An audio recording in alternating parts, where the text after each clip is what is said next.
In an African village, malnutrition was a persistent hardship, despite the striving efforts of locals to ensure their readiness against it. Regulatory bodies monitored the regulatory environment, including the approval process for affordable price point solutions. Drones consistently analyzed gaps in rainfall patterns, representing a further leap forward in understanding environmental impacts. As part of the bias against certain species, prohibition was placed on edible proteins translated from a multitude of species, leaving a large swath of options obsolescent. Repositioning primate communities around refueling stations became necessary to avoid the disapproval of regulators and the fighting over dwindling resources. Meanwhile, off-site power source switchyards were approved for repairs, ensuring a purpose-made solution for the community's energy needs.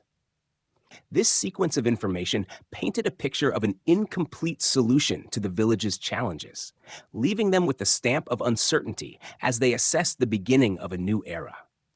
In the midst of regulatory scrutiny and environmental challenges, African villages strive to overcome malnutrition while navigating prohibitions and shortages in edible proteins, leaving their future hanging in uncertainty.